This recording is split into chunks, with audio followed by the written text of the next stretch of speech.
Good afternoon, everyone, and welcome to CDC Gem and Sasktel Curling Stadium's live coverage from the RBC Dominion Securities Western Showdown.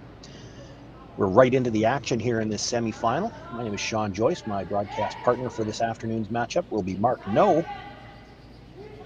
Yeah, thanks for having me. Right into it here.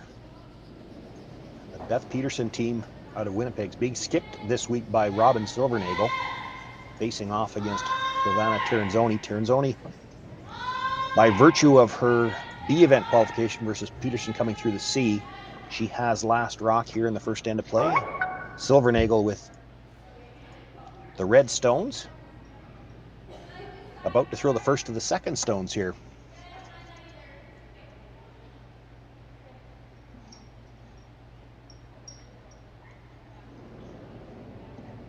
So this is Catherine Dirksen, the second for this Peterson rink. Melissa Gordon is the lead. Jenna Loader throwing the third stones, and this week it has been Robin Silvernagel skipping the team.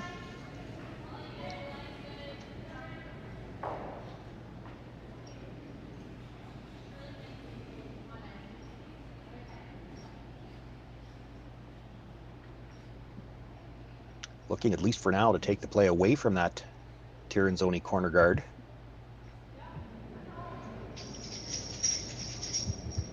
And Silvana looking for the freeze here. Yeah, a little bit offensive in the first. Carol Howard, the second. The lead, Briar Hurleman. Silvana Tirinzoni skips the team but throws third stones, and Alina Petz is the fourth stone thrower for this Swiss team.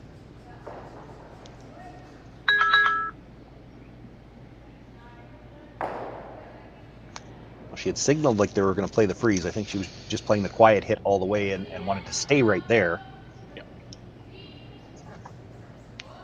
Which makes sense, you know, first end, just kind of getting warmed up, and we'll exchange hits, and strong chance of seeing a blank here.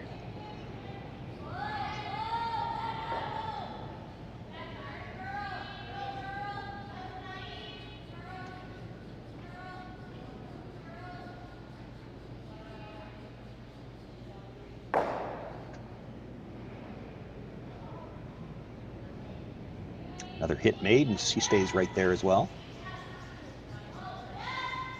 Important to hold the shooter on these shots for both teams, really.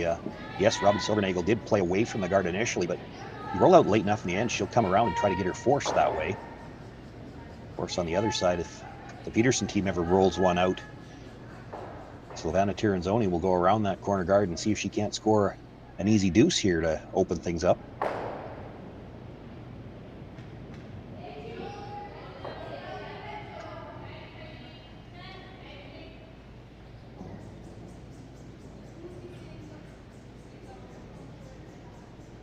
Looking for the nose hit again.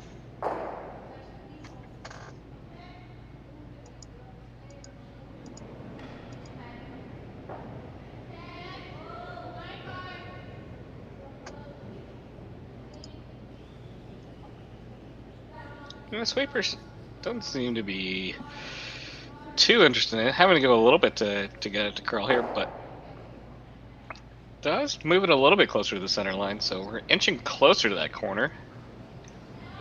Still behind the T line, though. I think you'll find Tirinzoni try to stay in the open here. If she rolls behind the guard, there you go. Yeah. If she rolls behind the guard, she'd be behind the T line, and you'd see Robin Silvernagel play a freeze to it.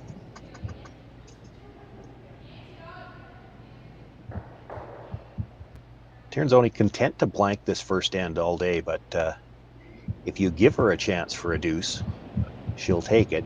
She's not going to force anything.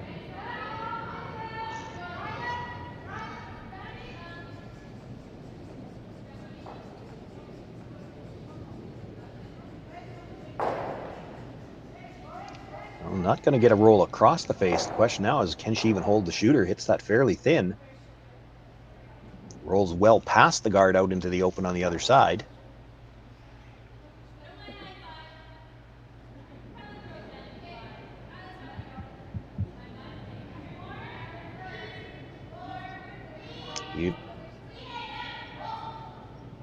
Briar Hurleman bend over and take the roll on that. They didn't want to stay in behind the guard that deep because, as we said, Robin Silvernagel would have called for the freeze.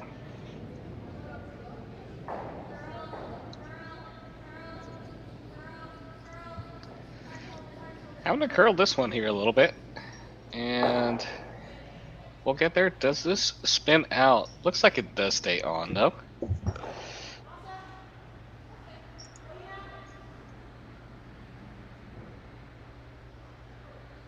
Hangs on in the 12-foot, and that's important. If she rolls out, Silvana Tirinzoni would have gone around that corner guard. And we said that's that risk-free opportunity for a deuce.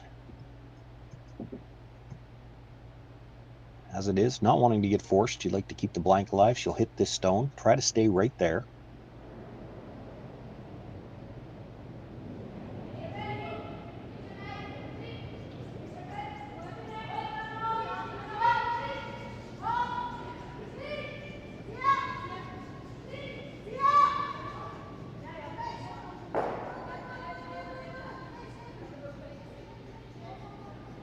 Nice quiet weight on the hit, comes down, hits just a little past the nose, even rolls a little farther to the outside. Stick there, yeah, so we'll see. Getting very close to the edge here. Gonna have to make an effort to make sure this one stays in the rings, as you said. Cause, it doesn't make it tricky, doesn't it? It's one of those shots that, you know, there's a chance that neither team has played this wide all week. So you're guessing a little bit on the ice.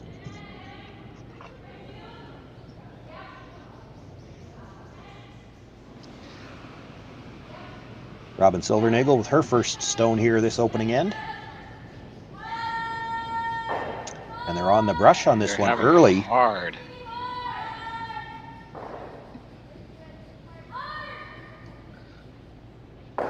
Doesn't have much room to roll to the outside. She hits it right on the nose, stays there.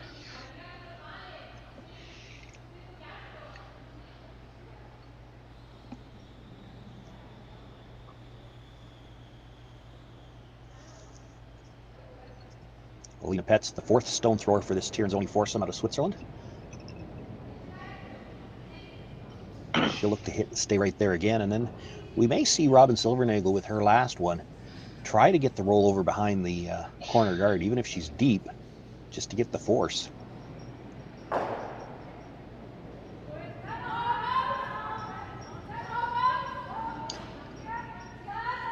This one looks like it's got a little bit more line, but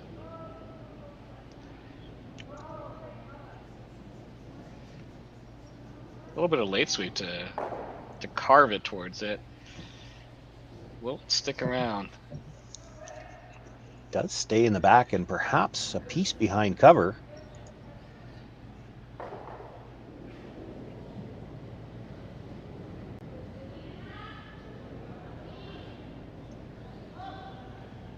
Will make it a little bit trickier for Robin Silvernagel to try to stay behind cover. She'd like to, she'd love to hit and roll in behind, but she's got to negotiate the guard.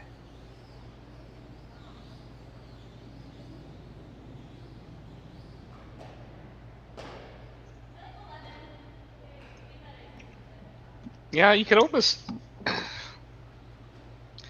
Yeah, I guess no reason just to try to draw or freeze to it because there's so much separation you can get to it. So if you don't dead freeze it, you're giving up a pretty easy 2 there.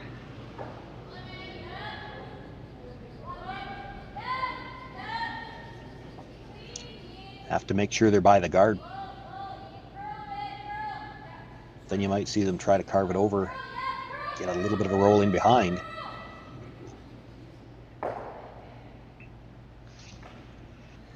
Tried, they maybe got about an inch of roll, but still probably half available from the Hacks.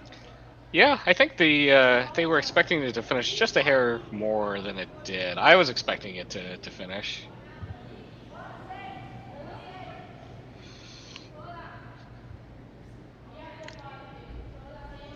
So Alina Petz with her final stone here in the first end of play will have the opportunity to go for the blank.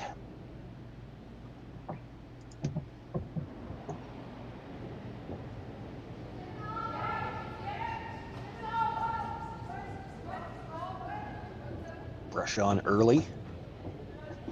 plenty of room by the guard there. And this should Finishing it just nicely. Makes the hit, rolls the shooter out of play. We've got a blank in the first end. No score between Tirinzoni and Peterson. Tirinzoni with last rock in the second.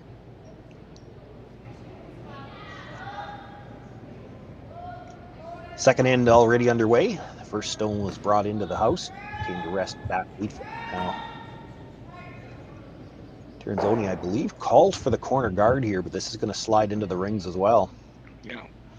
Both teams significantly heavy on their first rock, so.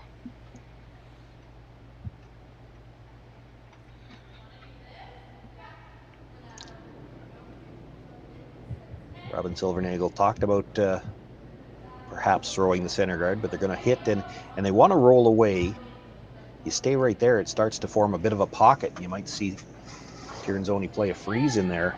It could be very difficult to remove.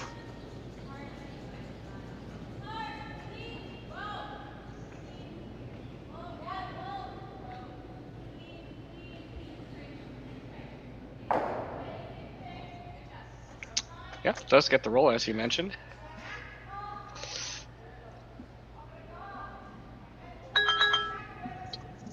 Double is really flat, but even if you just roll over towards that stone, they'll be happy with that right now.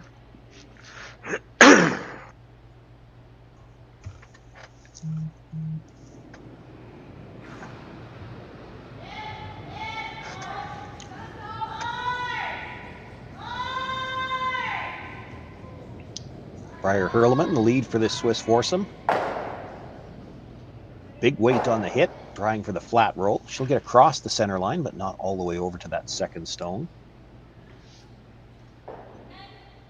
Now Robin Silvernagel looking to hit and roll to the open side. Split the house and see if you can hold it long enough to get the force here, perhaps, in the second end.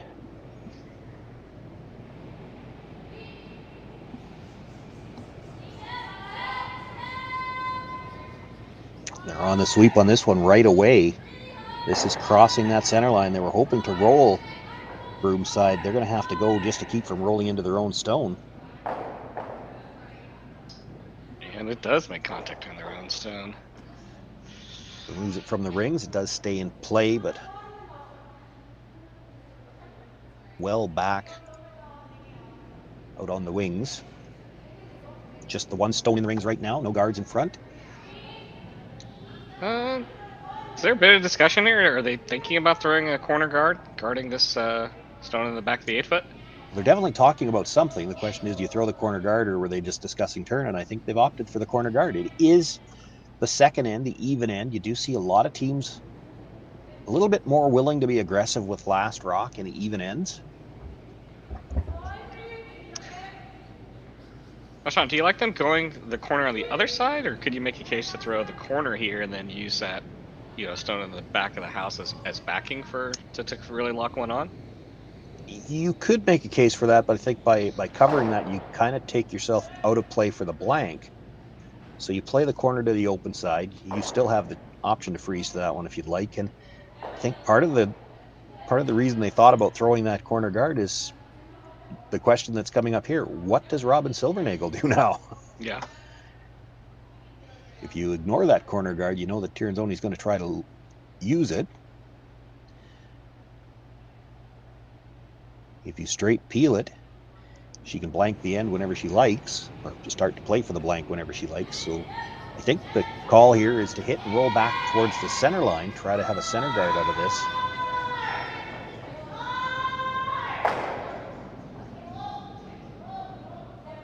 And they're actually going to roll past the center. They do cover their own stone at the back of the 8 foot. But this gives Tirinzoni that opportunity you were talking about. She can come around a corner guard to the stone at the back. It's a fairly risk-free opportunity here to try to get something going, because she's always going to have that out-turn draw to the button with the last one.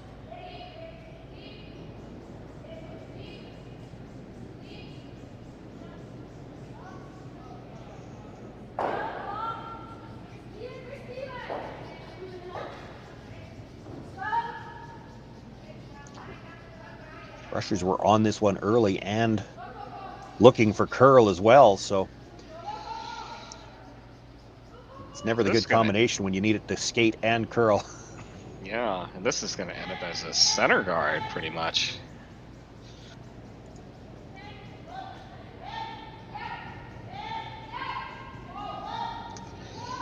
Yeah, you could afford to be heavy on that shot and come down to that backing, as I mentioned earlier, but now we'll see Robin just go ahead and curl around this new center guard.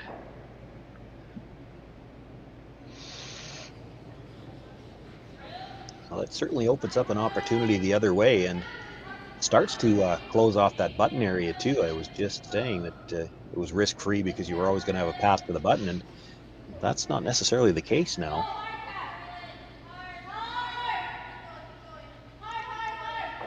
This one appears to be coming in just nicely. It's about a quarter in behind cover. Does Tirinzoni have to run in their own yellow now at this point? Well, there's two cases to be made for that. You can make a play directly on the stone that was just delivered, maybe make the double, but you'd leave the come around again. So if you can make the run back, you could actually get rid of that stone and maybe get that guard off the center. Yeah. All at the same time. Yeah, I suppose if you hit this just a little bit on the high side, you get a chance to roll behind that corner, right? But I mean, that's we'll see kind of what kind of weight Silvana's throwing here.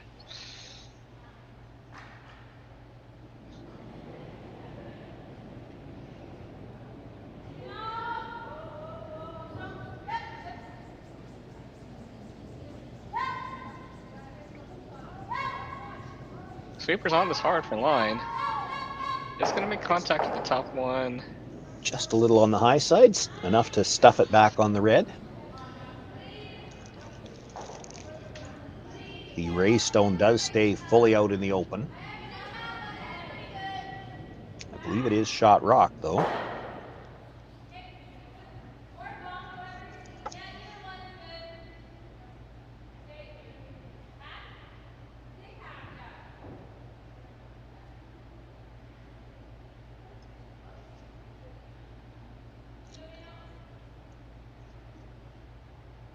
Jenna Loader, third for this Peterson foursome, with her final stone of this second end, looking for the hit.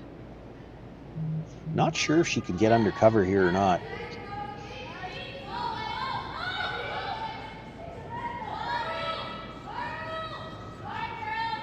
Asking to curl it now. Boy, has to be careful. If she's too far on the outside, she could jam it onto her own at the back. And she does just that.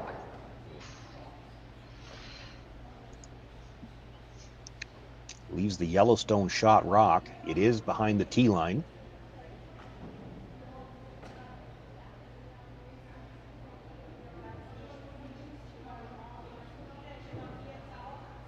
Tirinzoni could just choose to make a play on second shot. The problem is you'd leave the in off or the freeze.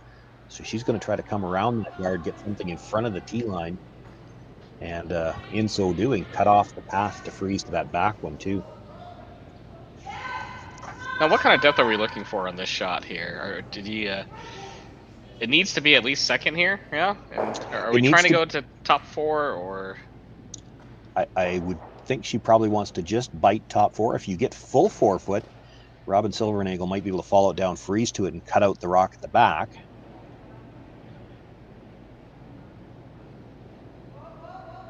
It's a tough spot though. You're drawing around a guard that's very tight to the house and trying to bury it. So hard to put it too high in the rings and still be buried. Sweeper switching here to try to get a little bit of finish here. And switching back to the straight side now. Yeah, they were switching, but they were always going with two sweepers, so they knew they had to go for weight. And another draw that they come up really a little bit light. It does make the rings, but third shot for now. It does kind of take away the path to that back stone. Robin looking at playing it at the intern side. Tough to get shot rock with the intern.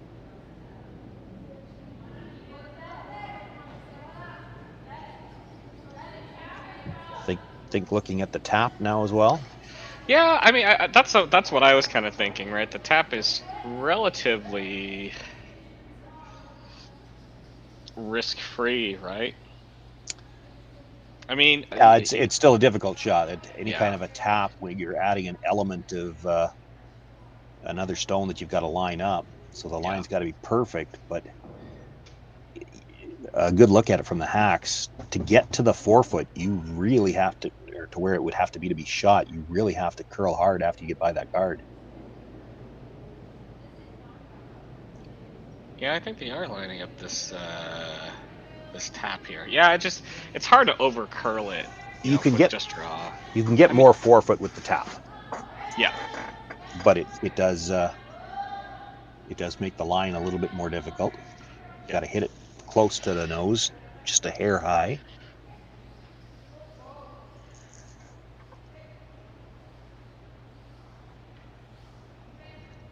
Looks like that's the one they've opted for. Yeah. And if the last rock by Team Tirinzoni was just a hair deeper, this shot's not there.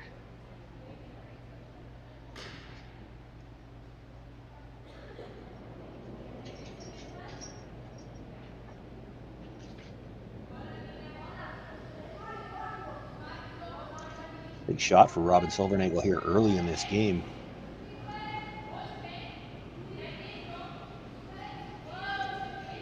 Tirinzoni sitting shot and third right now, and second shot's exposed, so you need to get something in here with this one. The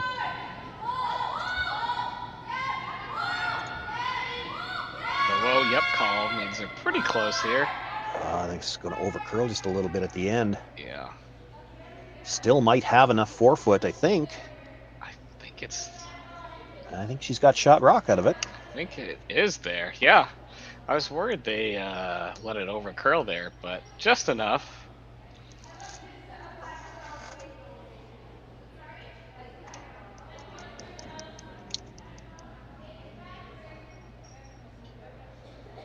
Looking at the draw. Looking at, I think it's Tirinzoni looking at playing kind of on the corner of the what is now the third shot rock, knowing that they can come off of that with the last one. Yeah. Alina Pett's wondering if she can see enough of the high of the stone in the 12-foot to slash it onto shot rock. I think that's risky. I don't know if she can see enough of it. If you come over the top of that red, you'll push it onto your own stone at the back.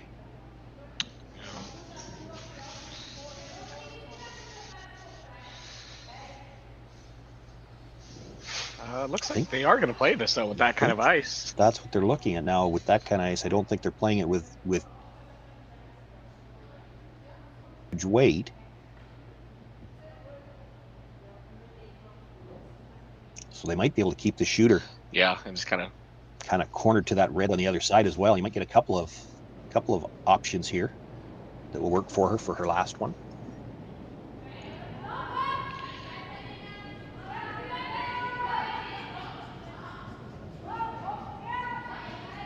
Needs to hit as much of this rock as she can see. Starting to curl now. Does have to get by the tight guard. Ooh. And they lost it. It's just going to rub and go through the port. Rocks in the rings and out the back.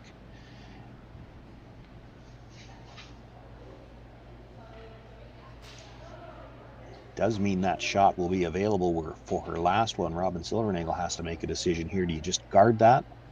Do you come around? You have to be careful not to leave a triple. Yeah, I was just going to say that, yeah. I think the early thoughts were if you go in just center line or just on the left-hand side of the center line from the overhead, top 8, do you leave a triple there?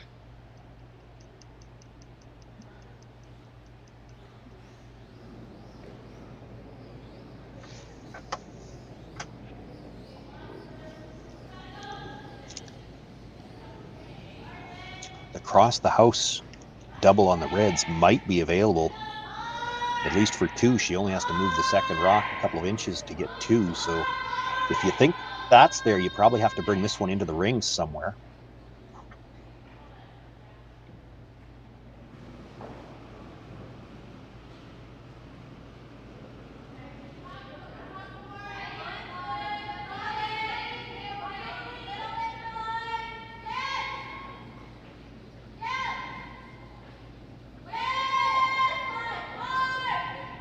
really curling hard now. They do have to get by that stone at the top of the 12-foot. And they're going to rub as well. Now it might have taken away the raise on the yellow by pushing it underneath. I don't think she left the triple, but is the crosshouse double available? It's risky now. If you ever play it, and there you see the indication from Silvana, if you're ever thin on the first one and come along and clip your own out of the back, it's a steal of 2.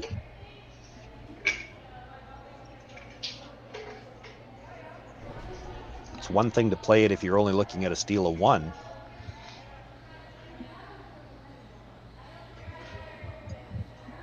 I think they're going to take a run at it. I think so too, yeah. Playing the out turn here? Playing the out turn kind of with sharp big roll. weight.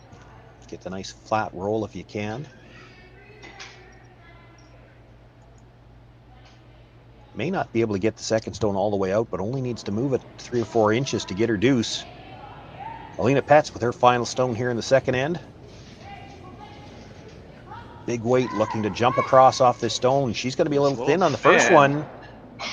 Catches her own, spins up. Ooh. And it's going to be a steal of 1 point for the Peterson team.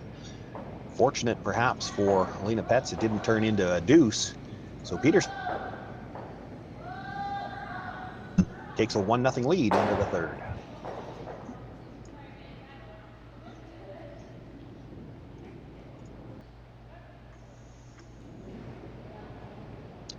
Third end underway. Peterson team calling for the first stone into the rings. That's it. You see at the top of the 8-foot now. Briar Hurlem being asked to throw the corner guard.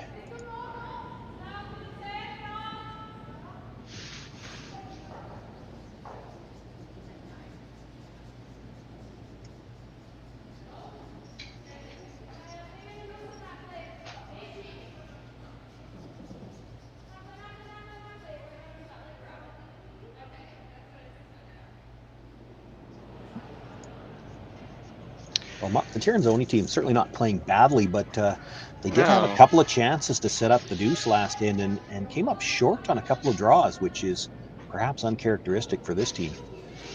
Yeah, it was definitely a bit of a surprise, but I think Team Peterson also had a chance to come around those kind of centers and left theirs just a hair short themselves. So maybe it's just a spot that's kind of fooling both teams here, but we'll see what kind of adjustments they make here.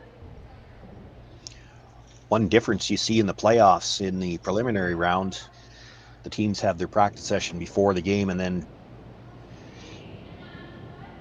the button for last rock, and so a lot of that practice session is geared towards figuring out that draw weight to the middle. Here in the playoffs, last rock is determined by the higher seeding, so they may have thrown some different shots in practice and maybe don't have their draw weight down quite as well as they're used to. Yeah, definitely a possibility. It was an interesting end to see how that shaped out, with both rocks going into the ring initially, and then, you would have thought the blank would have just been on, but rocks in play. And we'll see how this end shapes up with rocks actually, with some guards in play, so we'll see how everything shakes out from here.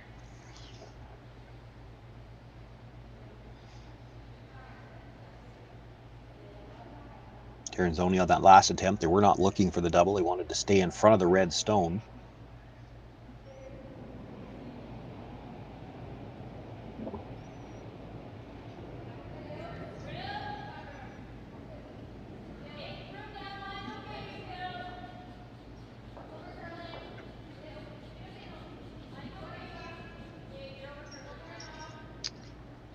Sweepers are backing off this. I think they think it's over curling here. We do not have mics directly on the players, but there are mics out on the ice surface, and now that we're down to 2 games, it sounds like we can hear a little bit more. You could hear Robin Silvernagel saying that one was over curling just a little bit.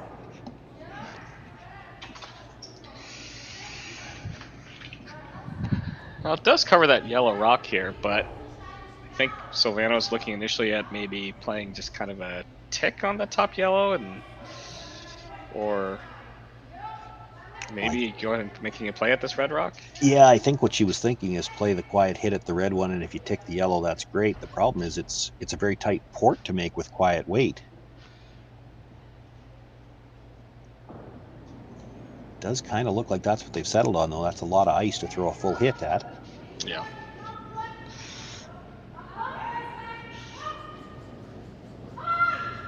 Alina going hard at the sweep here. Backing off just a little bit now, switching over to the curl side. Has to get by the corner guard. And then they rub the one on the top of the 12-foot. It does push the red out into the open, and the shooter stays in the rings. It's not a bad result. No, yeah. They maybe caught a break touching both there and keeping both the shooter and the target rock in the rings and then pushing that one out in the open. You probably couldn't ask for a much better result here. So it's tough when you're trying to directional sweep a rock through a port like that. As soon as it was by the corner guard, they really needed to stop sweeping from that side, but not a lot of time there to make that call. Yeah.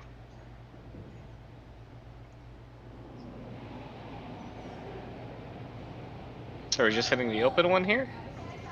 Yes.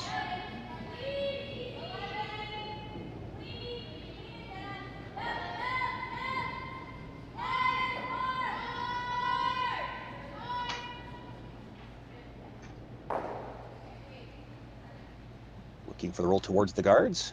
Actually going to roll right into the port again.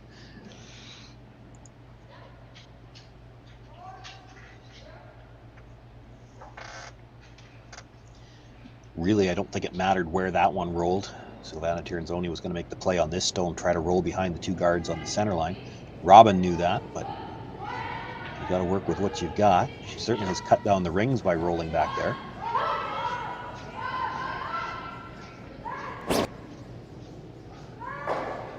This one's moving quite a bit here at the end. We'll get there. We'll just roll too far. Nope. Actually, only rolls about half undercover, but that's a nice half to have undercover. If Robin was to make a play on it, you run the risk of jamming onto the red stone at the back. So she's going to look for the run back.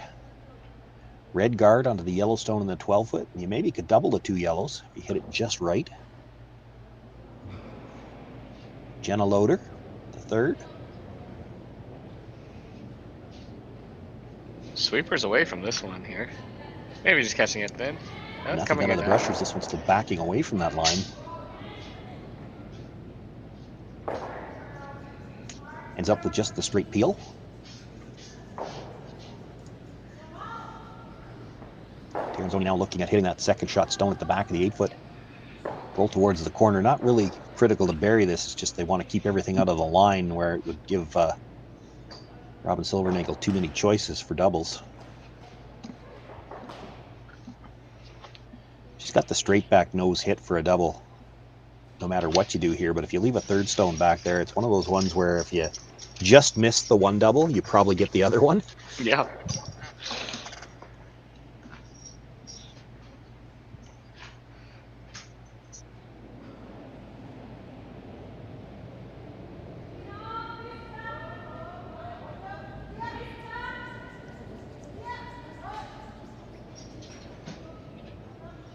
No problems here with the corner guard. Now just a matter of getting in line for the roll that they want.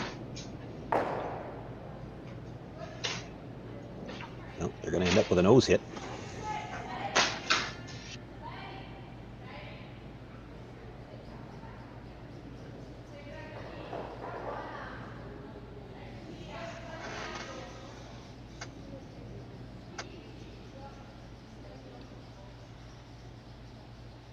Same shot really here for Jenna Loader, looking for the nose hit on the yellow. Come back and clip the shot stone out of the corner of the 4-foot. Yep, sweepers off this one as well. Now having to try to carve it in. Looks like she might have been a little in out on the release again. Not able to catch the stone at the back either, so Tirinzoni continues to sit 2.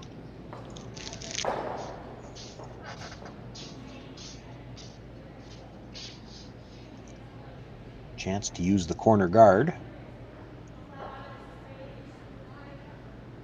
There is a double there, but for Silvernagel if she makes the double. She has to roll to the open side. Now Tirinzoni the chance to get 2 still. If you ever rolled out playing for that double, the chance for 3 is still there.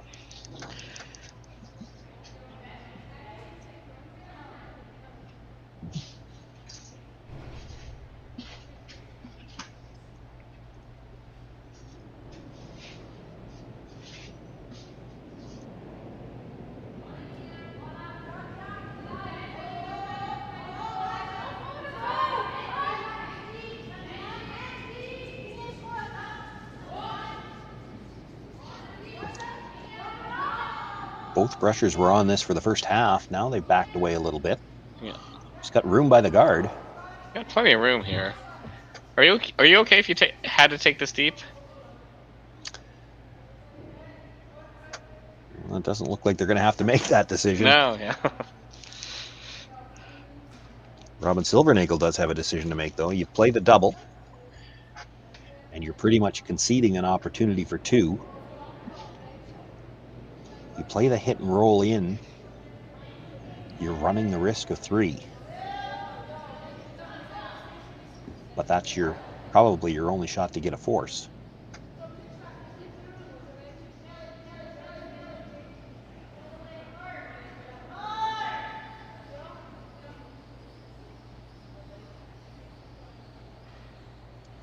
It looks like that's what they've opted for, playing the hit on the what is shot rock, trying to roll towards the corner guards.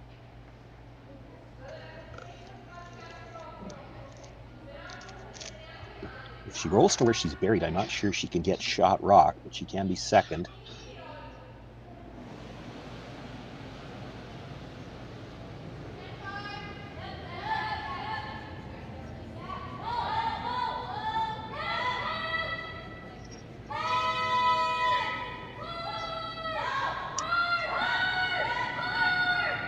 So we're pretty close. Makes the hit, does roll across. She's kept shot rock, probably about half exposed.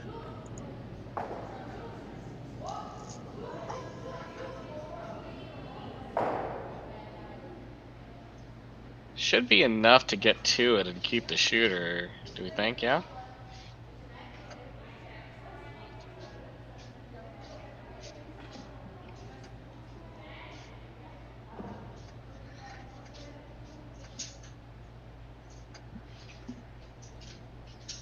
She can hold on to the shooter somewhere in the back to sit 3. Robin Silvernagel may have to try to play the hit and roll on the back one. Yeah. Behind cover just to save this end. Brushers indicating this is light. They've got 1 brush down right away. Oh, are they giving up on this? Or they're plan B already. Wrecking, they're on their own, hoping to get the guard.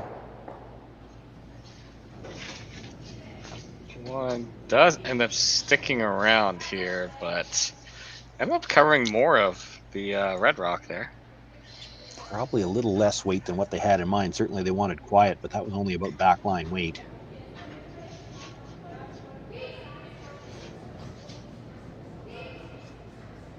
Robin Silvernagel not out of trouble yet.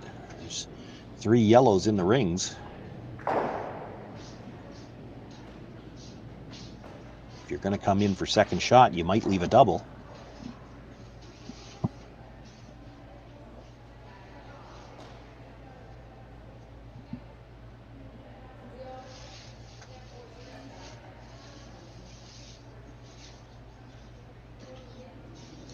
If you throw the guard, are they worried that Winnipeg might play the double run onto the red? Well, that's what it looks like they're worried about. There's a possibility of that. There's enough room where the red may hit the one in the back of the forefoot, but if they both spill out, they're still getting maybe 3 there for keeping the the yellow that you're running in there.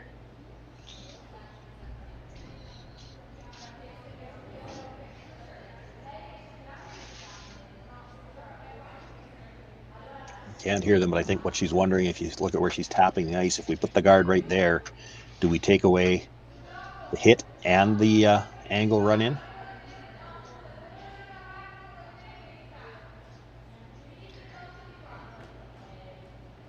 Yeah, I don't think they can guard both here, because I think what you have to guard naturally is just the kind of pick, yeah?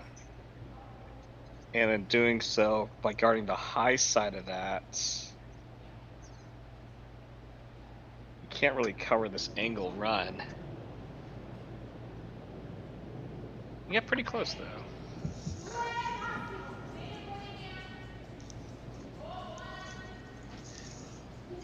Looks like they've settled on the guard for sure.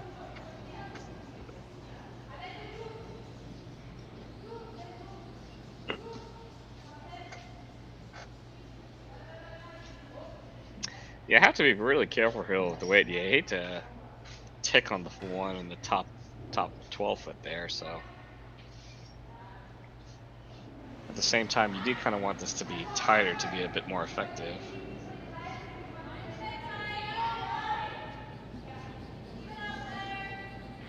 Final stone here for Robin Silvernagel, throwing the fourth stones for the Peterson foursome. Sitting one, looking for a guard.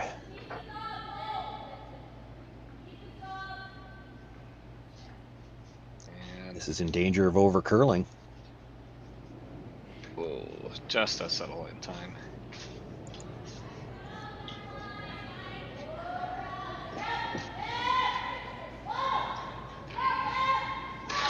I think Lena and Silvana thinking perhaps they can throw just enough weight to move it for two. I don't think they're thinking more than that. No, basically just, yeah, if you make contact, you have to move it 2 rocks, maybe. Assuming you stick the shooter around and get 2 that way. Probably close to the same weight she just threw. I am kind of surprised they didn't take a longer look at this this angle run here.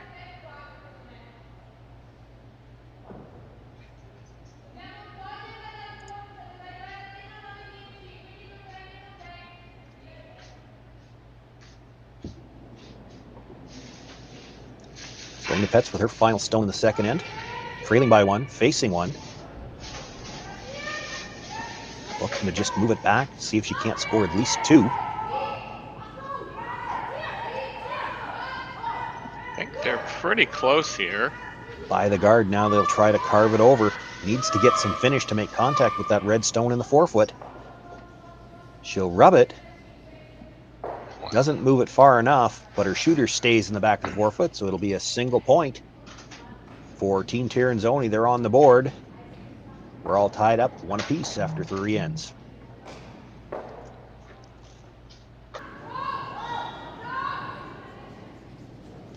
Sean Joyce, Mark No with you here live from the RBC Dominion Securities Western Showdown. Semifinals here. All tied up at 1 after 3 ends of play. The Peterson team will have rock here as we begin the 4th for the first time in the game.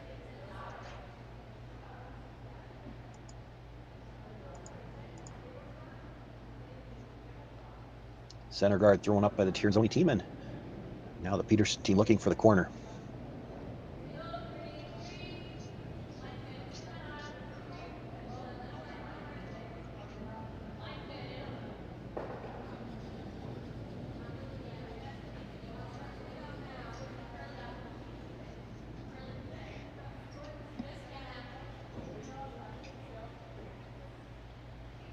That's a pretty good guard.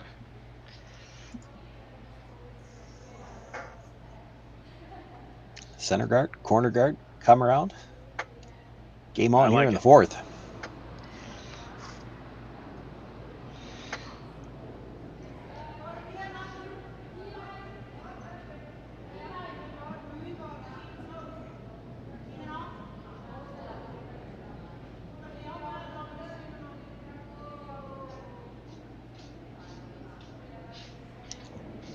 Nothing out of the sweepers so far.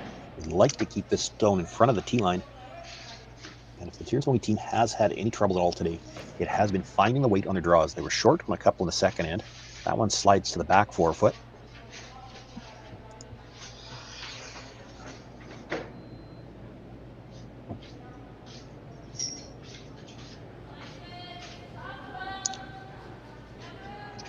Melissa Gordon being asked to come around the corner now.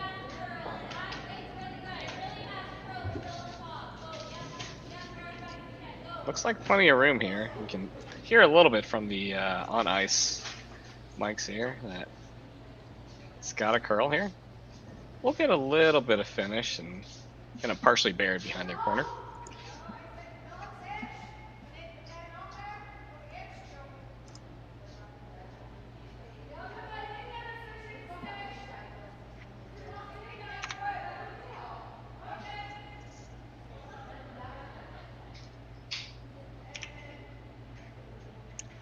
Briefly discussed making a play on it, but they can only see about half.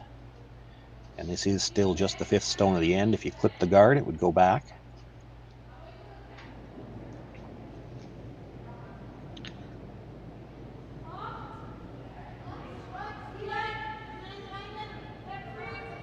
I wasn't sure if we were playing with the no-tick rule or if it's just in the extra for this event. The no-tick rule is just the extra. I'm just speaking if you make a hit attempt on that stone in the rings and clip the guard. I think if we were 2 stones later in the end, you might have seen them make a play on the stone in the rings. But if you accidentally kill the guard here, it would go back, and they want to make sure they get something out of that stone.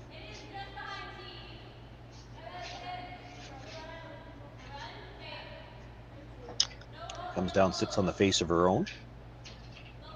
So it's Tirinzoni sitting 2. This is the 6th stone at the end. You can start making plays on the guards now, and Robin Silvernagel is going to ask Catherine Dirksen to try to run this straight back, see if she can't move at least 2. The guard and one of the ones in the rings.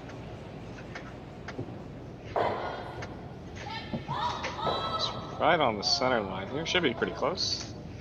A little bit more finish here. And actually manages to clip the back one. Does get 2 of them out. There.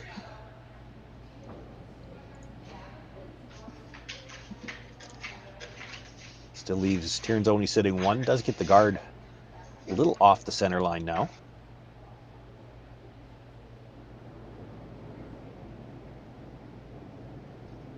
So are we looking for top 8, or are you looking for top 12 for a little bit more separation for shot rock? I think you want to make sure you're second with this one as well. You're going to bury it. Stone at the back is going to be partly exposed. It's got a lot of room by the guard, though. Yeah. Curling now. Coming down pretty much to their own, so.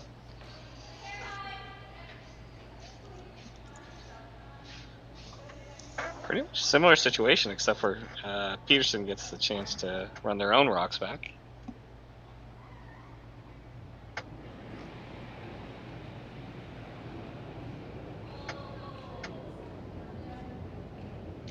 You're a whoa early. Yeah, and it's not a close whoa either. It's we're driving this over the top of everything. Whoa, and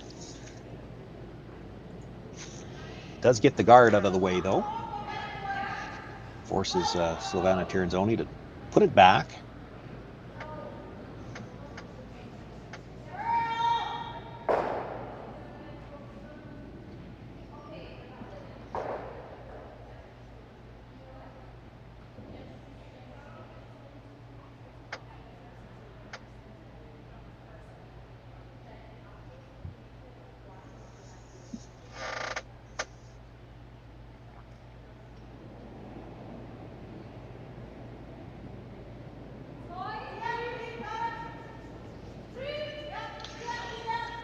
Swoop on right away on this one.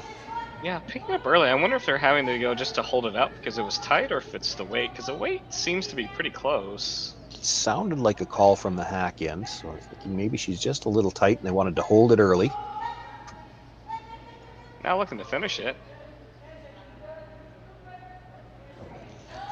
Gets that into a really nice spot, touching the edge of the center line. You can see a sliver of that yellow perhaps from the hacks, but not enough to make the double. They're going to play the run back again.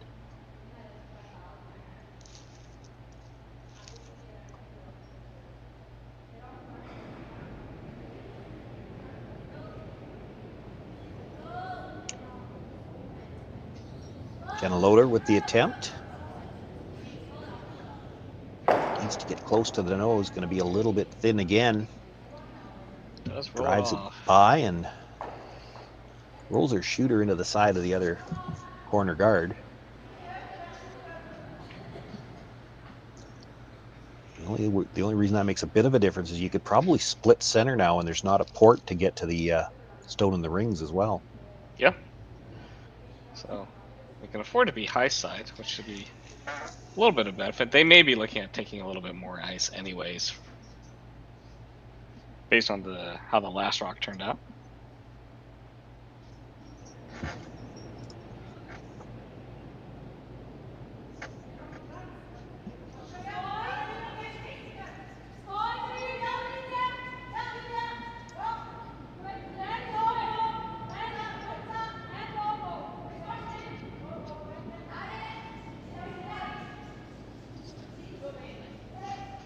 This one's a bit tighter. A little more weight on this one. She's going to bring it in a little closer, and that makes the distance for this run back a little shorter. Now, it hasn't been the distance that's been the problem. It's been getting the line right.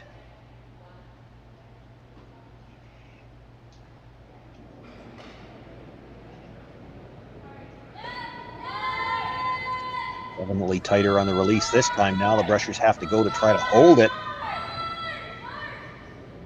This one's going to over curl. Yeah.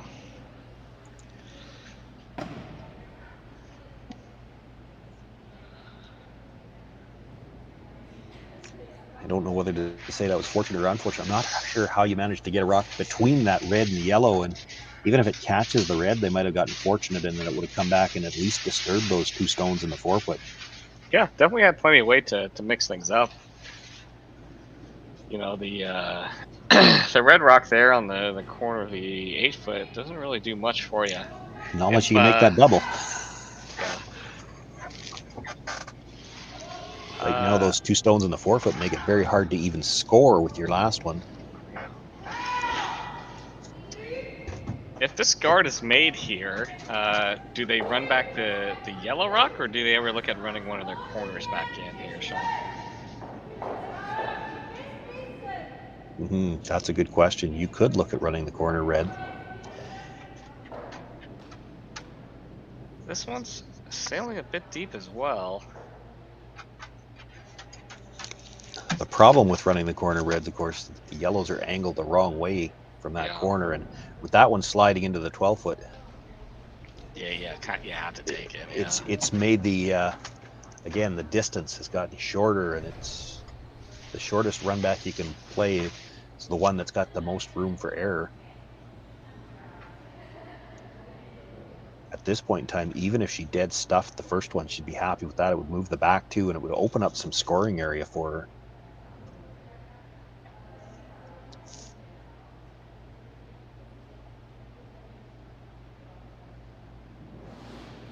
Robin Silvernagel's so good at these shots. Possibility here she could make the triple. That would flip this end in a hurry. Asking the whoa, are we catching this? Makes the hit, clips the back one. And the shooter did stay in the 12-foot. She's got a bite of the front of the 12. So she's got room to score now. And she's got a setup where she might be able to play a short run back for two. Puts a little bit more pressure on the Tirinzoni team. It does. Where that rock did end up, it does take away that other angle run here, so... Yeah, she'd have to, if she was running anything back, it would have to be the rock she just threw. Yeah. So... I personally like just drawing this to the side here. Just got a second counter. That's it too. Got to be real careful with that not to leave a double. Yeah. I think Alina is leading towards guard the run back and let her draw to the button. Yeah.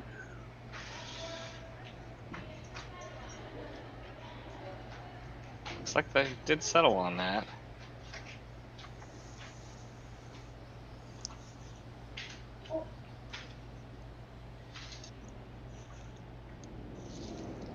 Sure, none of those other raises are there. This is probably the shot.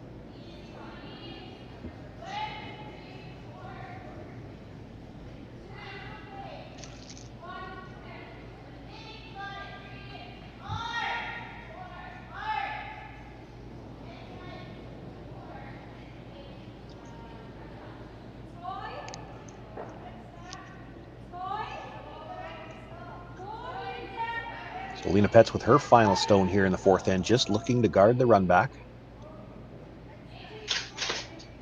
They have been heavy on some of these guards here, but this weight seems to be much better.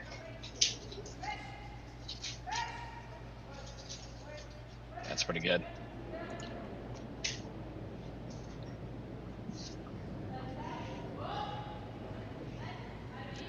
I expect there'll be a quick look at all those guards just to see, do any of these come right in here? And I don't think they do. The closest angle is probably that double run to the far right of the sheet as we look at it from the hacks, and they don't look to be quite lined up to go towards the yellow. So she's going to play the draw. Needs a bite of the button.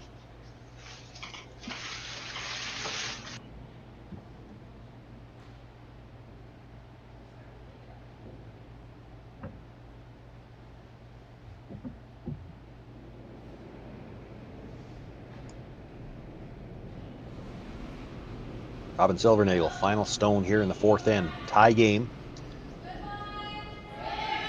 Facing one, top 4 foot, needs to bite the button to counter single.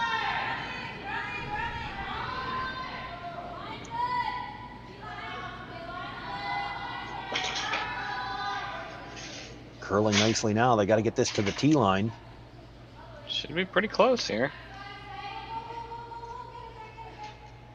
Oh, did they leave it just short? Oh, they may have come up just a little bit short. Ooh. And it is. It's a steal of one for Silvana Tirinzoni. She'll take a 2-1 lead after 4 ends of play.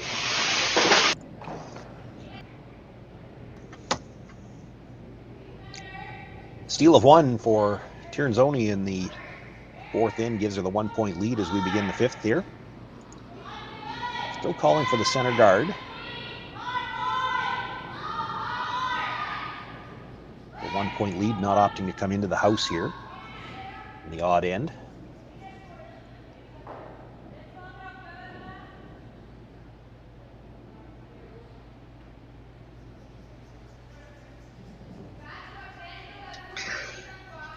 And just a quick peek at our other semifinal game.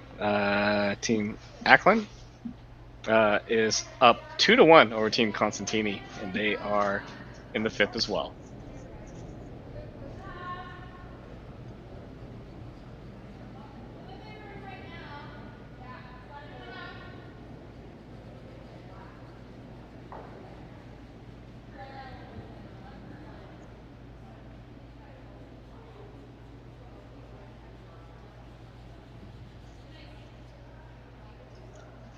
Similar start to this fifth end as to what we saw last end.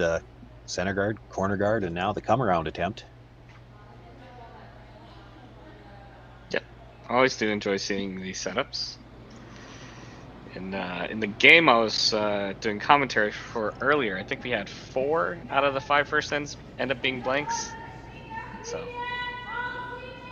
I do enjoy seeing Roxanne play here.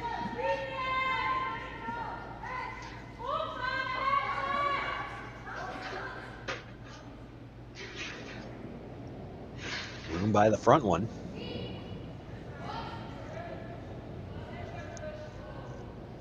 Comes to rest, just biting the top button, and it is buried, and that's the one difference that they didn't have last time. They slid to the back of the 4 foot. Yeah, I was going to say, yeah, they've... Robin Silvernagel was able to ignore it. Now she's going to have to make a play towards that stone.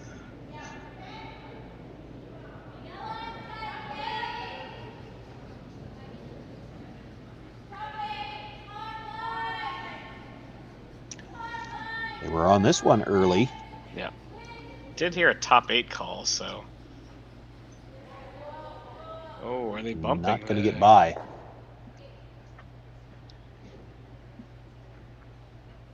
does manage to get the shooter into the rings.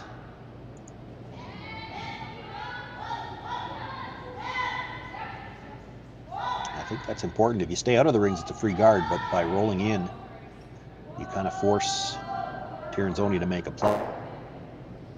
Yeah, that's what I was just about to Had ask you, stayed out Sean. front, she double guards that shot rocket. You've got a lot of work to do. Yeah.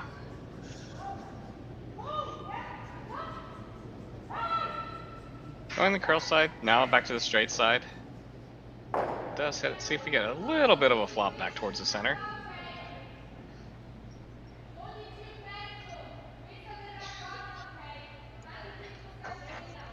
Like just a double quick peek over the shoulder to count how many rocks are back there and start looking at getting rid of some of the stuff up front.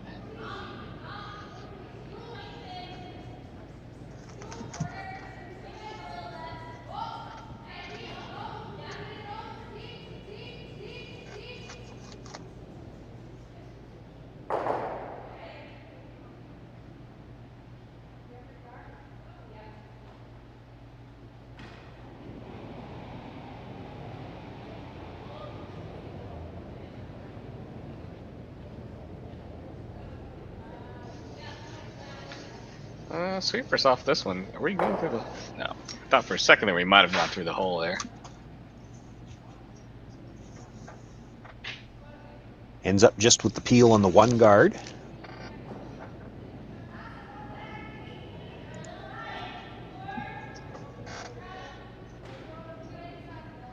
Tirinzoni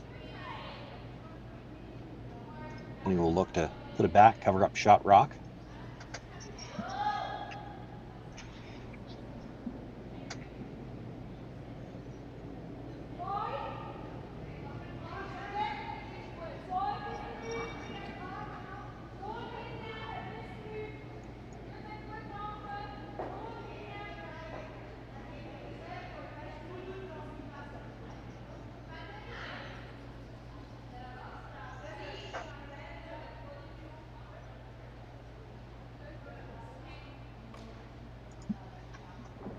Guards made. It's a little higher. Chance for double peel. You saw Robin indicating go over the top. And actually, if you can make the double peel over the top, you might send that tighter guard straight back and clip the shot rock as well.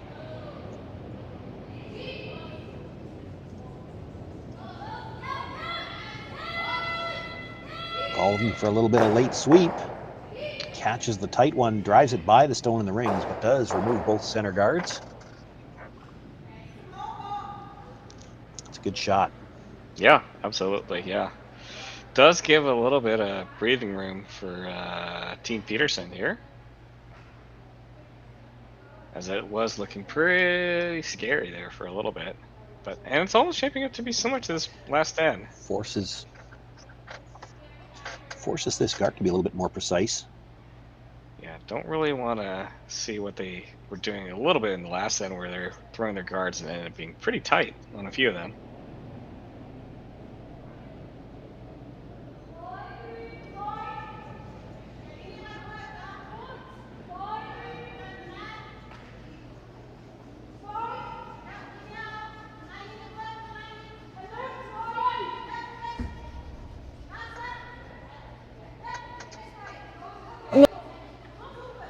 I'm going to go a little bit just to get this over to the center line. Does touch center. And guards Really it, but you can see a little bit of it. And you can see the side that might give you the chance to roll behind the corner. Sweepers looked like they wanted to go on that all the way, and they were just waiting for somebody to tell them the line was good, and it really never quite got to where they wanted it. So, a little bit of opening here. Ice, I got to think Robin's just looking to straight pick the stone out of the... Yeah, I thought I heard hack, but she seems to be scooching that just a little bit further and further out.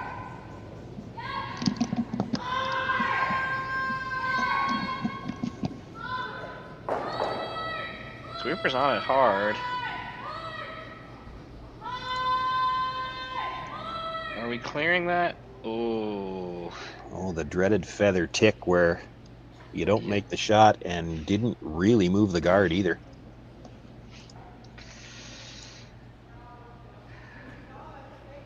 Are you coming in top 12 here, or are you just... Oh, Alina's telling us a 2 guard here. No, I think you've got a guard. Just because of the side that's open is the side where she could roll behind the corner guard. I don't think you want to leave that as an option, so you don't risk over curling coming around. Straight guard here. Robin Silvernagle will probably have to call for the double peel again.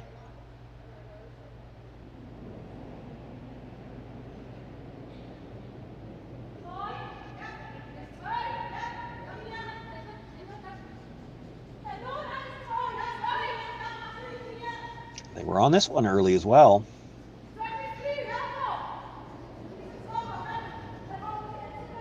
Yeah, can afford to be a bit on the high side. Don't want to overcurl this here, and as long as we stay on this side of center mostly, that's in a pretty good spot. Probably got it deep enough. I was just wondering as it was coming in there if they were going to leave it in a spot where the double peel might push it onto something on the side, but it's probably deep enough to avoid that. Yeah. And I wonder if they were just kind of going hard to hold it up and didn't really give too much thought on where they wanted to send up. Oh, is this one out there a ways?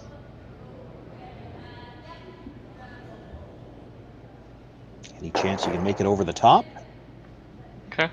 Looks like it. I don't think that was plan A, but it worked out for them. They get both guards off the center line. Yeah. A little scary for the sweepers. You're not putting a lick to it, but then you're not having to sweep a peel is always a little bit of a benefit, I suppose. Well, I think I heard, and again, we don't have mics directly on the players, but we do have mics out there, and now that we're down to just 2 games, it's a little easier to tell which voices you're hearing, and I thought I heard Robin make a quick call right at the end to sweep, so I think she saw it just as it was coming across the hog line that there might be the chance to get it over the top.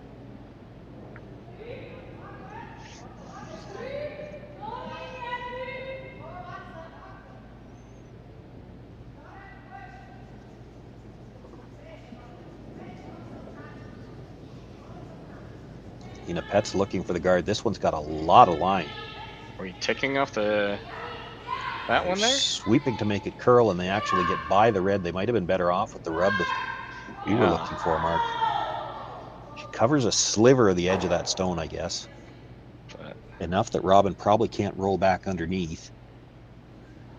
So, just like to hit and roll open here?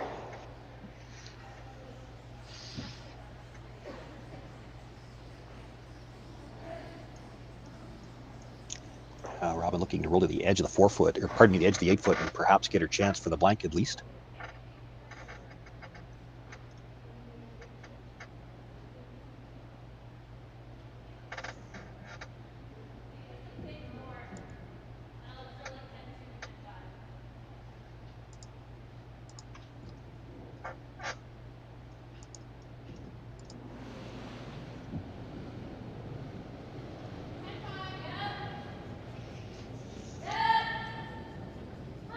Stone on its way, and the brush called on right away. Got all of the rock, but she does need to get by that guard that was just thrown. She's going to be tight. Just rubs it. And papers it again. Does hang her shooter on. Yeah. So, hit and roll pretty big, I guess. Mission accomplished.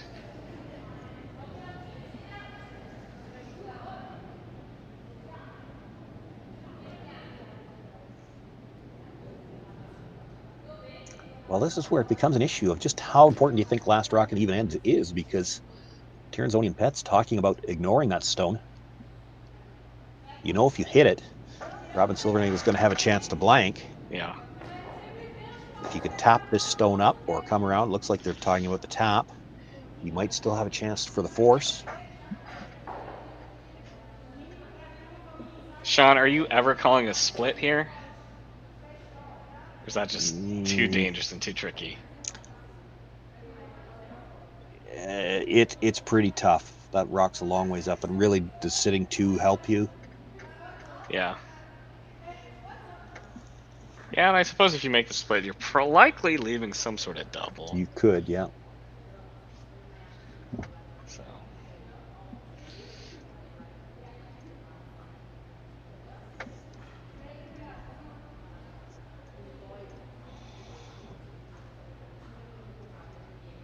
This shows you, though, just how important these teams feel that last rock and even ends are, because she's not even willing to give up the chance for the blank here.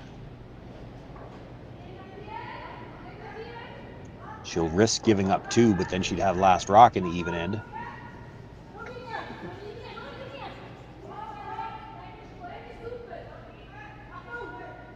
She's got nice weight, just waiting for this to come up. She does have all kinds of rocks on the corner. She can tap it behind. Yep. We'll tap it into the 8-foot. Now Robin Silvernagle has a choice to make, because she does have 1 guard up there. She could try to run it back for 2. They are going to take a look here. She's thinking about it.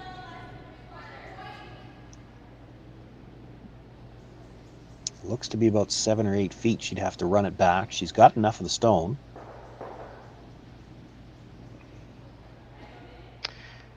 Yeah, Team Tirinzoni has just always been pretty good about forcing the issue on the other team. Their force efficiency has been pretty in line with the rest of their stats on the season, just even for this event. They're wondering also if...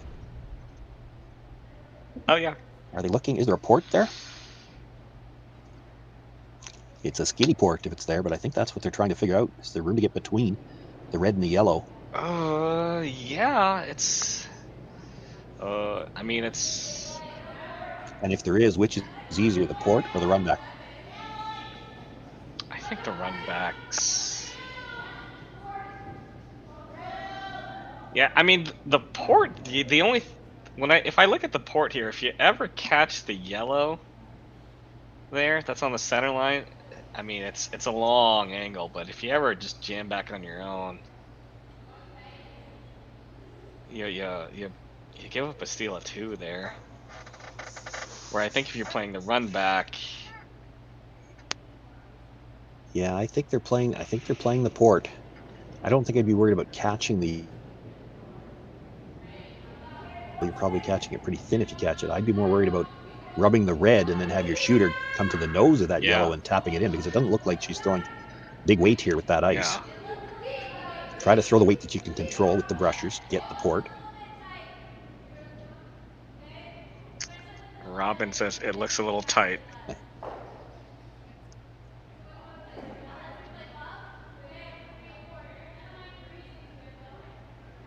And I think I heard her say bump, so that's where that danger comes in. If you rub that top red guard and then hit the yellow, you're going to put it into the rings.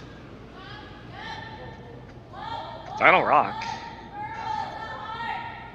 Asking the curl now. They're very close to bumping this yellow. Got a lot of the Yellowstone. Where's this going to end up here? Enough weight to push it through the back. So it's a steal of 1 for Silvana Tirinzoni. She'll take a 3-1 lead after the 5th end.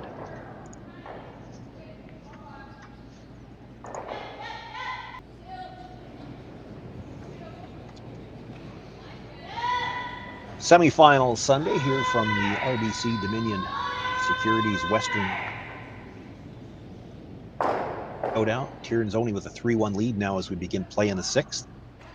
They've brought their first stone to the top of the 4-foot, and Robin Silvernagle now asking for the corner guard.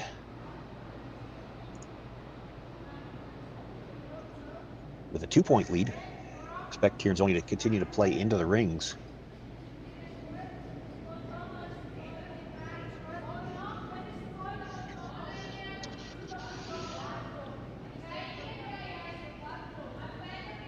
Yeah, Team Tirinzoni made that last end very, very interesting.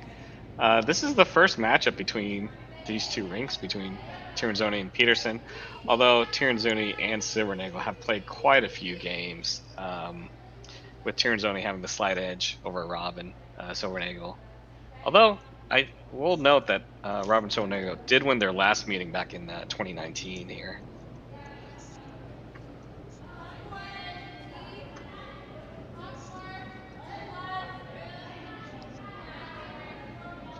So ignoring the 2 stones in the middle and looking to use the corner guard.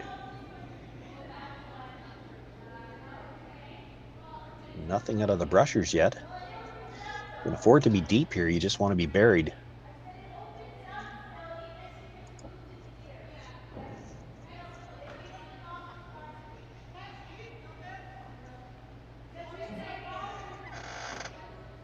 It is buried.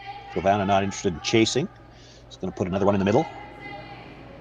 Yeah, I think the front end is slightly disagreeing. But looks like they are going to make the call to go for the guard there.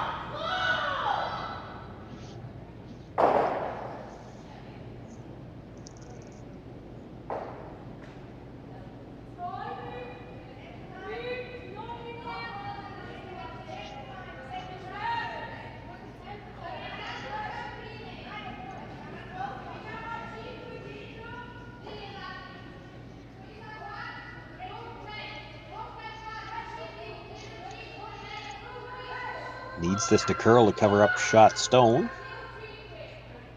Ooh, yep. Last little bits gets there.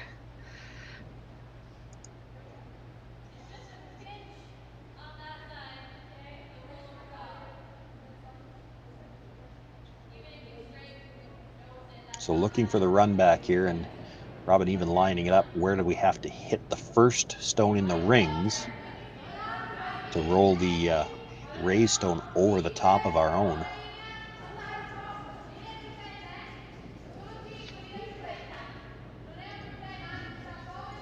That's getting pretty greedy. You want to kill all 3 yellows and leave your reds in play.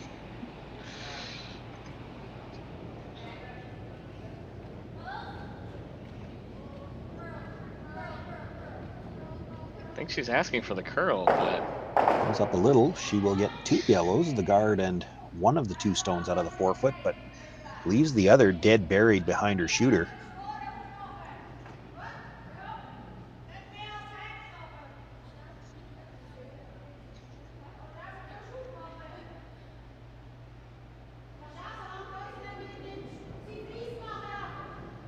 she looking at coming to the back one or seeing if that red Well, one. I think she was looking at jams? making a play on it with hack weight or something like that, but it's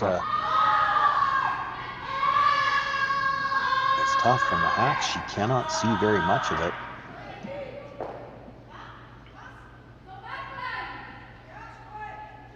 Asking for back line here.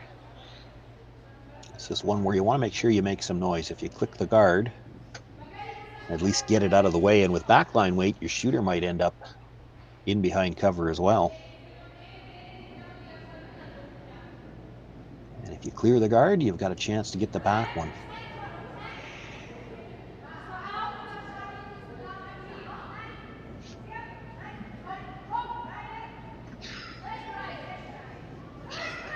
Looking for curl now, so she's by the front one. Now looking to get as much finish as they can. Hope that with what they can hit, it's enough to get it out. They'll move it, but it does hang on to the back of the 12-foot. Tirinzoni sitting 2.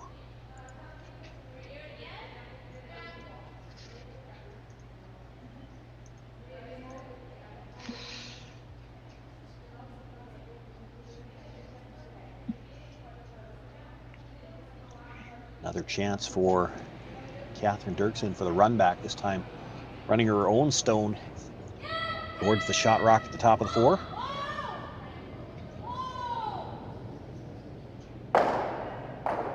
And again, clips the side of it, makes contact with the second yellow. It does get everything out of that 4-foot area, but leaves Tirinzoni sitting 1. Yeah, one in buried behind that corner guard, so.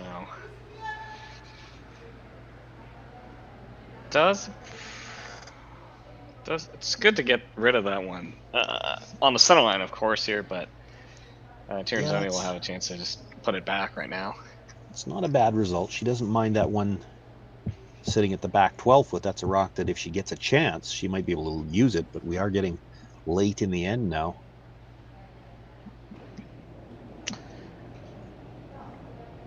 And just really quick, want to say hello to everyone watching us on the Curling Zone YouTube page. Got almost 500 people watching this semifinal game.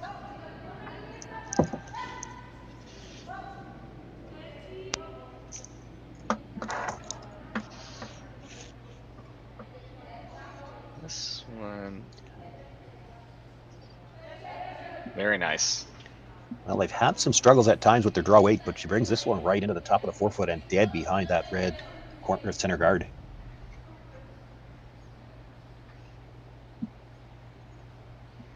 Jenna Loader now will have an opportunity to play the run back again with her own stone.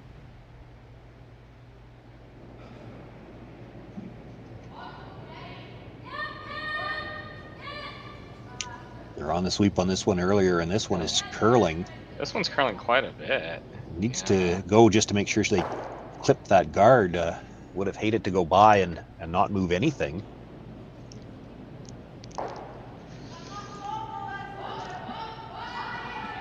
Jenna's had a couple of her out-turn hits that have backed off, and I think it's just something in the way she releases it. And of course, these players don't necessarily know each other that well. Robin Silvernagel is a substitute in at skip this week, and she has tightened up the broom for her quite a bit on that out-turn, and she may be not throwing them all exactly the same. Yeah, I mean, over the course of the events, you know, it's been a long event, so they've been able to pick up a little bit. Team's obviously done well to make it to the playoffs here and make it to the semis. Pretty much doing well in the on the road to get here. Just only dropping the games to both the Korean teams, Team Gim and Team Kim.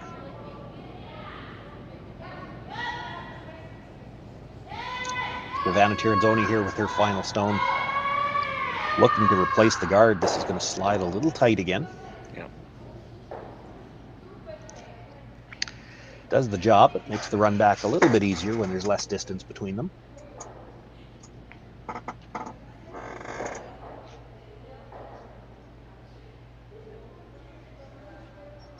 And here you see already, I think Robin has given her a little bit more ice on this one.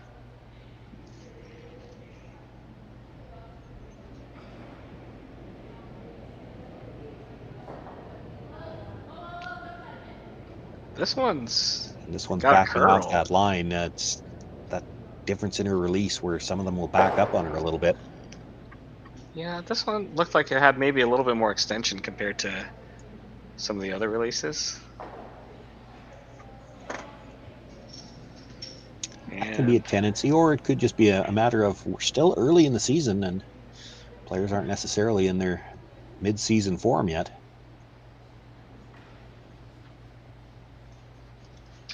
Yeah, I think this is only the second event for this Peterson rank here.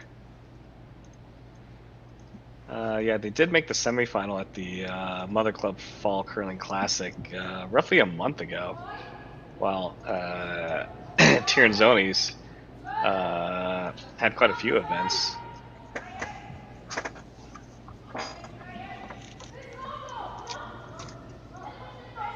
Alina Pet's looking to replace that guard now.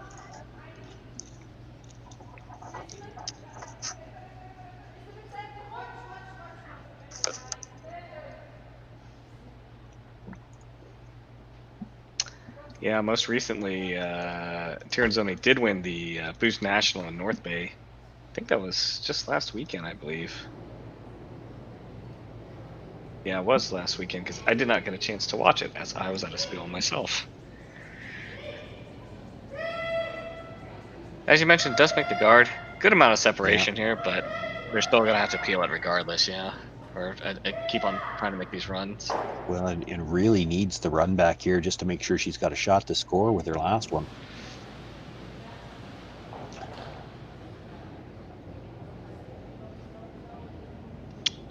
Gosh, this one's floating a bit too. Nothing out of the brushers again. Ooh, does make it. I think it was Robin that was trying to call the sweep on, and Jenna might have thought it needed to curl just a little bit more. Makes the run back anyway. Does leave her shooter out there as a guard, but if Petz is able to bury around the guard now, she'll be off the center line. Robin will at least have a shot to score.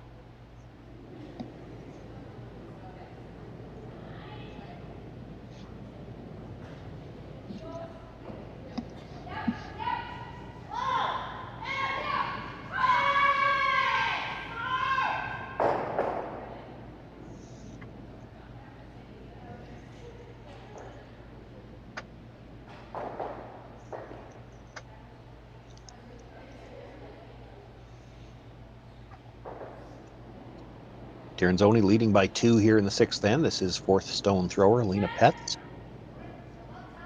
Her final stone, looking for the come around.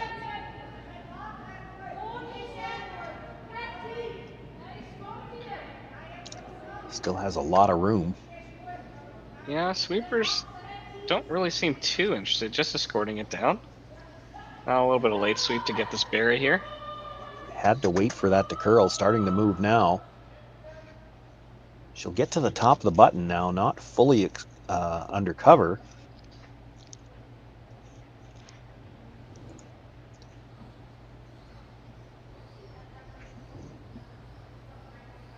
Robin and Jenna discussed it, but they didn't signal. I don't know whether she's trying to catch the edge of the button or is she playing to push that back. Yeah, this... It doesn't look like you can see very much of the edge of the button, but that looks like a lot of ice to try to push it.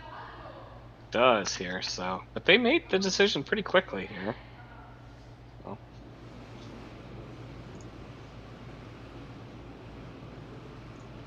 Final stone for Robin Silvernagel here in end number 6. Facing 2 from Tirinzoni, the one at the top of the button, the one she's got to draw in just past it to perhaps pick up her single. This one's got a lot of room.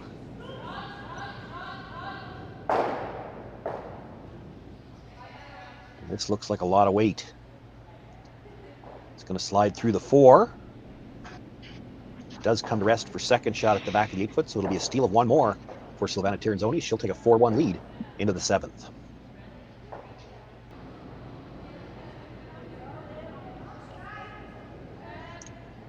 Nothing but singles on the board here through 6 ends of play. It's been 3 straight steals for Silvana Tirinzoni that has put her up by a score of 4-1 as we begin play in the 7th.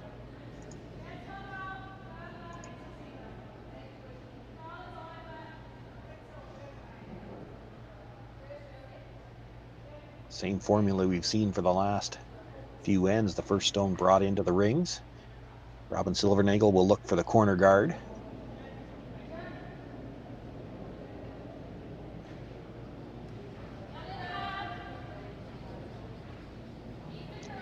Hasn't been a deuce scored in this game yet so far, but Robin Silvernagel's really going to need to push for 1 here. Just to get herself into a manageable situation, at least for that 8th end.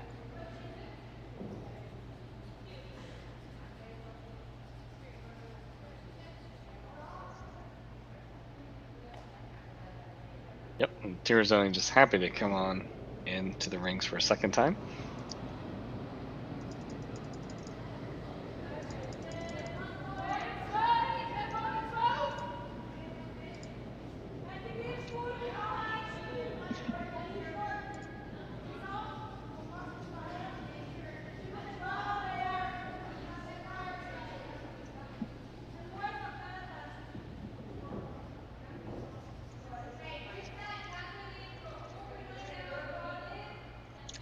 Brings that stone into the top of the 8-foot.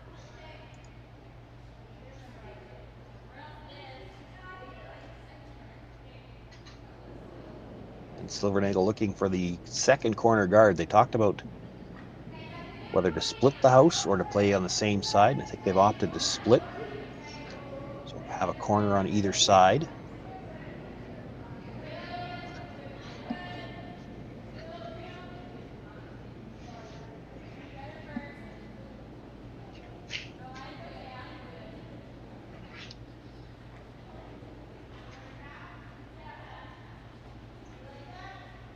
Trying to even these up just so there's no cross house double peel later on in the end.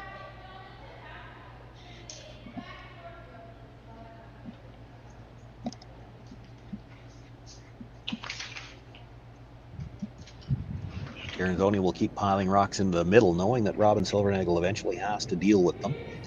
And that has been the problem in the last couple of ends. The Silvernagel, or the Peterson team, skipped by Robin Silvernagel, just hasn't been able to deal with those rocks in the middle early enough in an end to try to set up for offense of their own.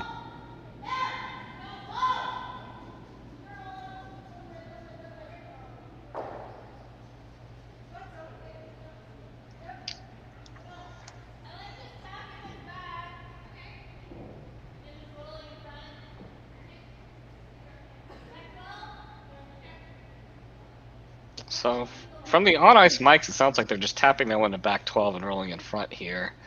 Are you surprised they're doing that and not trying to hit and roll towards one of the corners?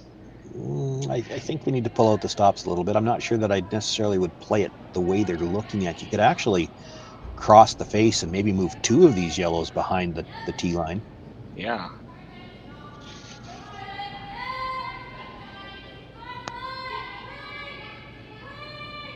Well, the way this is curling, that might be what they end up with anyway.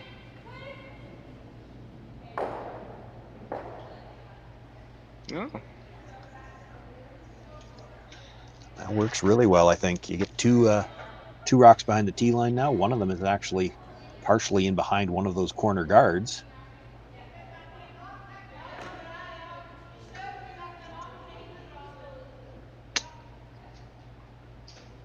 That's the corner guard that it looks like Tirinzoni's going to look to peel.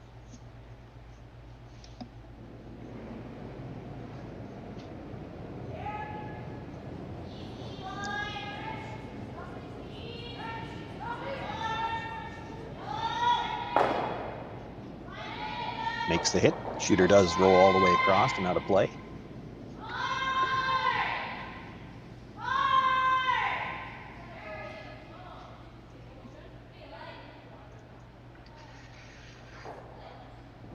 Yeah, so really with Tirinzoni sitting 3 here, you don't have time to just draw underneath your remaining corner, do you, Sean? Do you have to make a play on something in rings?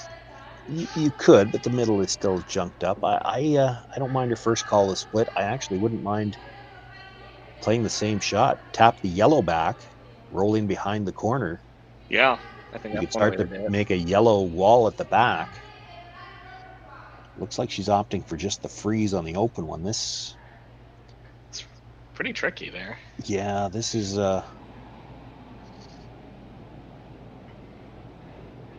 it's probably my least favorite of the shot choices that they've got available.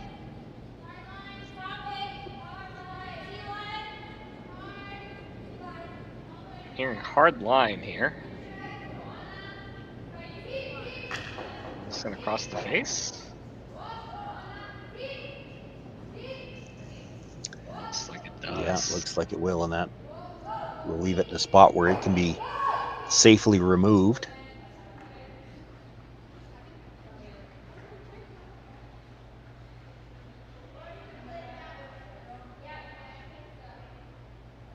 Any reason for Tirinzoni to look at slashing that red onto the red? Nope. Because it's just a little too risky. If you ever jam it onto the yellow back there. Yeah, I suppose. Oh, yeah.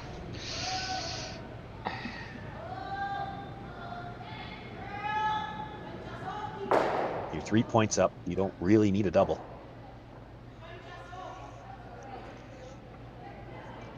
I know what you mean, though, Mark. She doesn't like that red one. It's in a spot where Robin Silvernagel could use it, but it's not safe to remove it yet, and you don't really have to force things too much when you're up 3.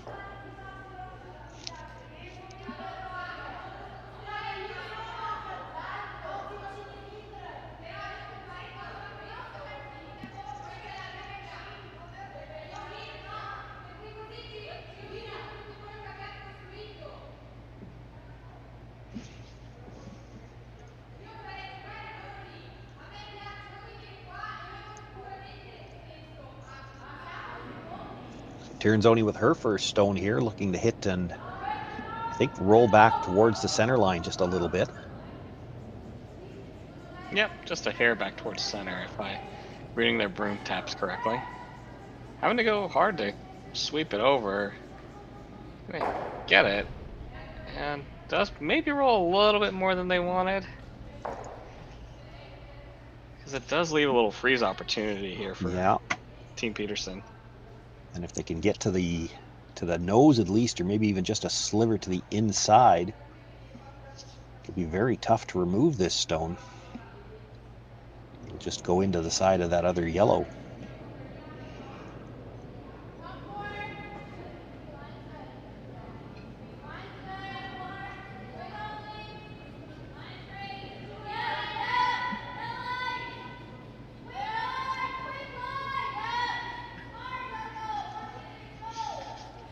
Are we touching this top 12 rock?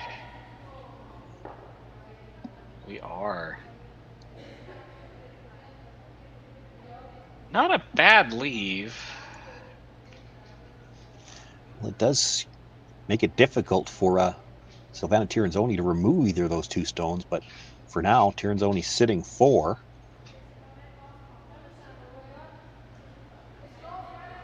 What do we do? Do we tap? Do we straight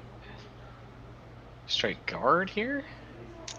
That's what I'm wondering. Do you throw a guard? And I also understand the other side of it. Silvana Tirinzoni is 3 points up, and every fiber of her being says, I don't want a guard. Yeah, but I mean, again, based on my, I will say, recreational arena curler strategies, thinking the guard makes sense here and force, and then it kind of just forced Robin to make a play on those somehow.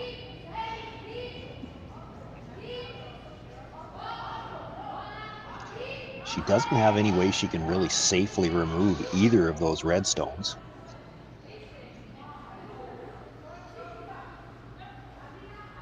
So I think what they're looking to do is, and if they can do this, it essentially does the same thing as the guard. They're trying to get right into the pocket of the two reds. Yeah. Oh yeah, if they ever can get to just right to the pocket where that red that's kind of on the left hand side is just not really usable for. Yeah, it would line it up so that the yellow red would go past everything, and it would take away probably at least one of her tap opportunities, maybe both of them.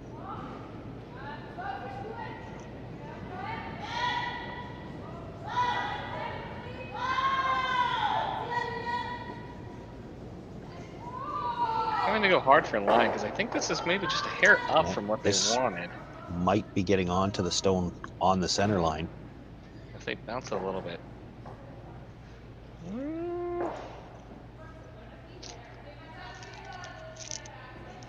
Well, if you had to use the drag, that yellow-red combination at the top probably looks like it goes by the stone in the forefoot, but you could probably hit it in such a way that it would go straight back. Yeah. Don't have to play that yet. You could play, I think, Robin, looking at you run the red onto the yellow, you could kill 2 yellows. Where will the reds end up when you do that? Yeah, I think ideally you'd like to catch it on the center line side, so maybe you can change the angle on that yellow red on the top here, but then you spin off the target red, which is a problem because you'd like to keep that around.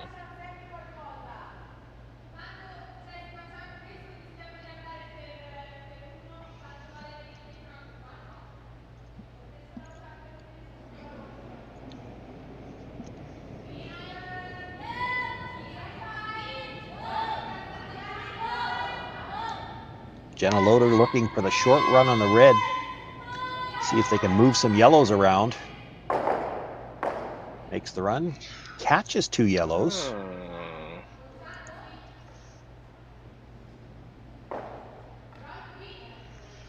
The leave was interesting. It was. Probably rolled a little too far for.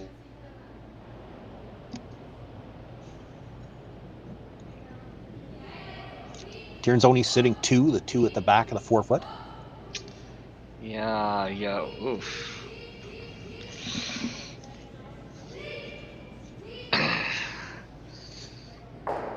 Because you almost have to guard this. Do you have to guard this yellow double?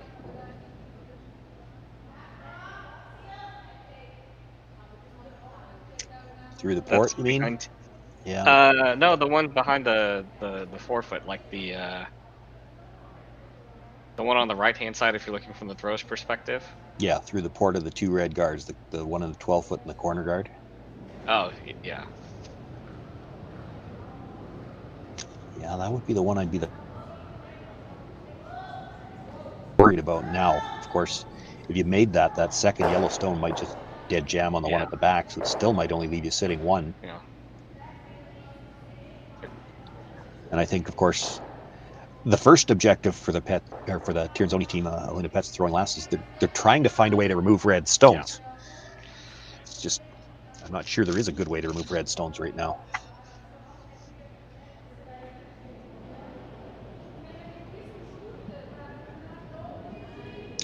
They can play the yellow-red combination at the top onto the red stone in the 8-foot. It should go out, might take the one at the back with it. The problem there would be, does that red stone spin back in towards the 4-foot?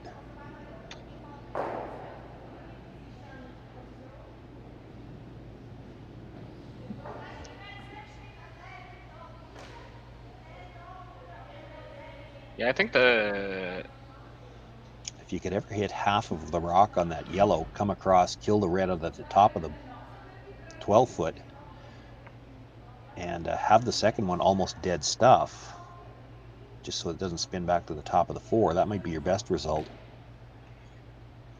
You'll lose the rock at the back 8-foot. You do, yeah.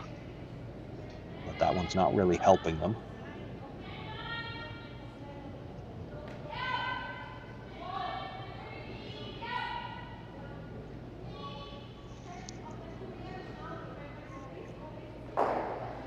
They might be looking at trying to hit half a rock on the board side of the yellow, which would drag that one back a little straighter, and maybe you could double the reds that way. Oh, and then have the you middle hit them red in kinda line. go through the hole? The top red one would probably go over the top of the yellow in the back. I think that's what they've settled on. Hit about half on the broom side, so that red comes pretty much straight back. You know, it looks like it's angled to go into it, but with the drag, it'll come close to straight back. And you can have the reds go out over the top of all the yellows.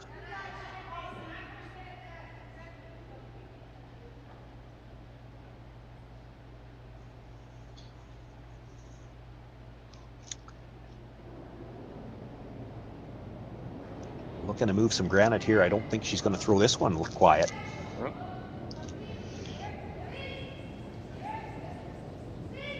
Definitely going to be on the high side here, so pretty close to what they asked for. Makes the hit. What does get the double. Does go over the top of the yellows, and the and guards that double. Wow. First stone she hits actually rolls over to the top of the 8-foot and guards second shot rock. Jeez. What a shot. Well, she got rid of some red. Yeah, mission accomplished, I'd say. You know, I'm not so sure that she didn't open up an opportunity for Robin Silvernagel here as well. The 3 stones that are sitting shot second and third are all behind the tee line, and they do have a guard to work with. If she can come around that stone, the top 12-foot, even half around, it becomes very hard to get this stone out.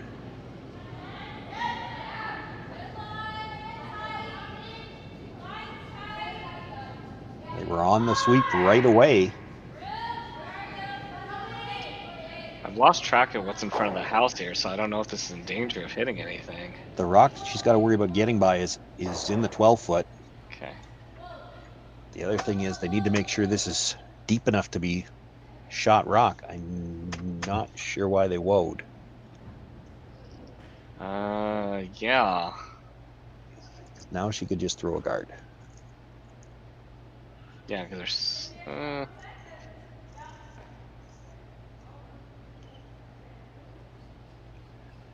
You pretty much had to get that in for at least second, yeah. Second.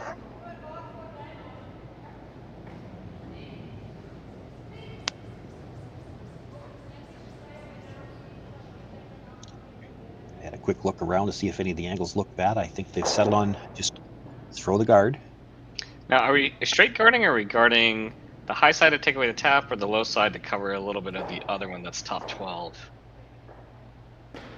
I think they're probably guarding the tap just because it's the easiest shot she's got, and she just threw it. Granted, it's only for 1. That's not going to help Robin a lot. She's probably going to be looking for some kind of run-in double. I just don't know if there's anything there.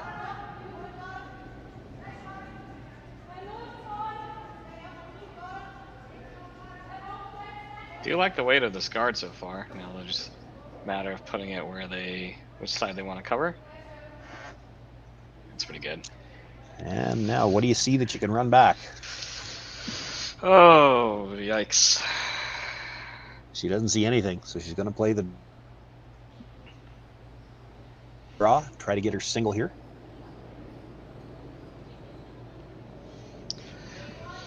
Yeah, someone who routinely say there's always a double, I'm having a hard time seeing a good double here.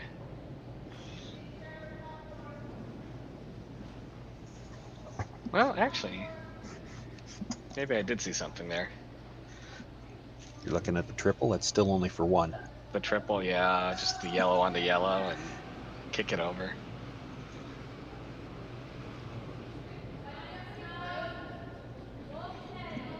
They're trailing by 3 here as she throws her final stone in the 7th end. Needs to get full 4-foot for the single. Has to get by the guard that was just thrown. Also has to get by her own at the top of the 8-foot. And this is going to rub. And it will be a steal of 2. And that will be, I guess we can't call it handshakes, fist bumps. Yep. Silvana Tirinzoni picking up the 6-1 victory. She will move on to the final later on this afternoon. Strong match from the Tirinzoni team, and this Peterson foursome just couldn't quite get anything going. So it ends up with an early finish. We want to thank everyone for joining us here on CBC Gem and Sasktel Curling Stadium. On behalf of myself, Sean Joyce, and my broadcast partner, Mark No, thanks for watching, and we'll see you again in the final in just a few hours.